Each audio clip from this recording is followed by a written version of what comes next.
מצטרפת אלינו ליטל פוניס, מנכ"לית המרכז הישראלי לטיפולי אנטי-אייג'ינג, שתספר לנו על שיטת הטיפול שלה לאור פנים חלק וצעיר. שלום ליטל. אהלן, מה נשמע? צהריים טובים. כזה אני רוצה, איך עושים? עבודה קשה, התמדה, כל יום. אבל יש לך שיטה של ממש לאנטי-אייג'ינג. וללא הזרקות, צריך להגיד, נכון? אצלנו בקליניקה אנחנו נותנים פתרון קודם כל רק לאור הבוגר, חשוב לי לציין.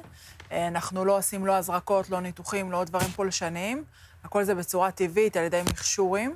ובעצם עם הזמן, אחרי שאני כבר עובדת מעל 15 שנה, אני פיתחתי שיטה שקודם כל אנחנו מבצעים אבחון של האור בצורה מדויקת, להבין מה המצב של אור המטופלת, מה קורה לה מתחת לאור, פיגמנטציה, אור מיובש, לא מיובש. לקבוביות. כן, זה לא מספיק שהיא אומרת לי שהיא בת 60, יכול להיות שהיא בת 60, אבל האור נראה כמו בת 70, כי היא לא טיפלה. אז אנחנו קודם כל באמת מבצעים את האבחון, להבין מה מצבה, אנחנו אחר כך עושים הסרה של התאים האמיתיים, כל מיני סוגים של קילופים, לנקות, להוריד, להגיע... זה מין פילינג עמוק כזה? מה בדיוק אתם עושים? זה בעצם פעולה שאנחנו עושים באור, שגורמת להורדה של השכבה הראשונה. זאת אומרת, כמו לפתוח את האור, לנקות, כמו פסח עכשיו, לנקות את האור, ואז אנחנו עובדים יותר חזק עם כל מיני מכשורים, טכנולוגיות מתקדמות, שבעצם עושות מתיחה, עבודה לסיבי קולגן, מיצוק, ואז זה נותן לה מראה צעיר שהיא לא משנה אותה. זאת אומרת, היא נשארת טבעית. אמרת שאתם עובדים עם אור בוגר. מה זה אומר אור בוגר? אור בוגר זה כבר מעל גיל 45-50. אוקיי. מתחיל לקמת פה, קמת שם, האור קצת מאבד מרמת האלסטיות, מהיובש. כבר מתחיל איזושהי הזדקנות קטנה באור הפנים, ושם צריך להתחיל. לא להגיע לגיל 60 ולראות, וואו, אימא'לה, איך אני נראית? הפנים נפלו לי. לא להגיע לשם. מה הגיל שבו את ממליצה לבחורה להגיע בפעם הראשונה לקליניקה? אז בין 40-45 כבר להתחיל לשמר את הטוב, לתחזק את הטוב, ולשמור על מצב סטטי, עד כמה שאפשר. עכשיו, יש נשים שסובלות מאור בעייתי כבר בגילאים הצעירים יותר, גם בגילאי 25-30. שם אנחנו מדברים יותר על אקנה, על פצעים, על חטטים. או אולי נזקים של השמש. פיגמנטציה. הזדקנות של האור, מירה. נכון, נכון. אני יום שבת הייתי בשמש, היית הורגת אותי, לא שמתי שום דבר. למרות שאני שומרת כל החיים. כן. אז בגילאים האלה זה יותר פיגמנטציה, זאת אומרת, או שאישה נכנסת להיריון וזה הורמונלי, או מהשמש או מפצעים. שם זה כבר בכלל טיפול אחר לגמרי, ואצלנו בקליניקה אנחנו יותר נותנים את הפתרונות ממש שכבר האור יתבגר ויזדקן, פחות עם אקנה, פחות בגיל הזה. עד כמה המצב ההפיך?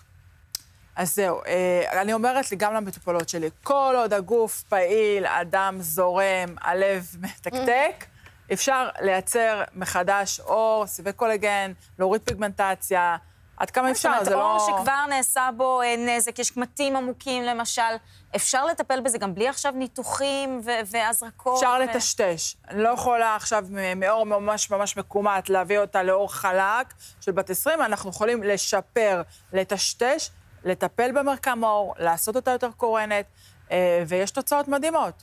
אבל היתרון באמת שמדובר בדבר שהוא טבעי, זאת אומרת, האור לא משנה, הפנים לא משנות את ההבעה שלהם, נכון. לא משנים את הנראות של הפנים, ככה שנשים שמחפשות משהו שהוא יותר טבעי, נכון. זה יכול להיות פתרון. נכון. אני אתן לך דוגמה, זה כמו חדר כושר. כאשר אנחנו הולכים לחדר כושר, מתאמנים ובונים את השריר, אז אנחנו מתחתבים. זה אותו עיקרון באור הפנים, אותו דבר כמו בגוף. אנחנו מדברים על שילוב בין קרמים, משחות, זאת אומרת, טיפולים על הפנים לבין מכשירים טכנולוגיים. נכון. מה היחס בערך 50-50? זה יותר המכשור. בהתחלה יש את הקרמים, את השיקום, את ההזנה, להרוות את האור, שהוא יהיה יותר אלסטי כמו בצק, ואחר כך יותר עבודה עם המכשור, כי המכשור הוא בעצם עושה את העבודה העיקרית. אפשר לשאול אותך שאלה גסה? בטח. המכשור הזה הוא נורא נורא יקר. אני שמעתי על מכשירים שעולים עד $500,000. נכון. את מחזיק... מה זה? זה למשכן את הבית בשביל להפעיל קליניקה כמו שלך. נכון, בגלל זה גם הטיפולים הם יקרים. הטיפולים הם יקרים. זה לא מה שהיה פעם, הקוסמטיקאית של פעם, שעושה עדים ומסאז'ים, אנחנו כבר לא שם. אנחנו בקוסמטיקה כל כך מתקדמת, שזה הרוב טכנולוגיות, חומרים פעילים, זה לא וזילין שהיו מורחים פעם. הכל בהתקדמות מטורפת, וזה גם המחיר עלה. שאלה אחרונה ככה, באמת, תוך כמה זמן אפשר להגיע לשיפור משמעותי? הגעתי, יש לי נזק, אני רוצה לשפר, תוך כמה זמן אני אראה כבר שינוי משמעותי? אז אצלנו בשלב הראשון, שהוא שלב התוצאה, התהליך הוא מאוד אינטנסיבי, זה להגיע פעם בשבוע. אז בערך תוך חודש, חודש וחצי, יכולה לראות שינוי משמעותי, כי אנחנו עובדים מאוד מהר וחזק. ולתוצאה אופטימלית? זה תלוי איך היא הגיעה, אבל אני אתן לך משוער, אם זה נשים בנות 50-60, תוך חודשיים-שלושה יהיה שינוי משמעותי חד לעין. וואי. ליטל פוניס. כל הכבוד. תודה רבה. תודה רבה לכם.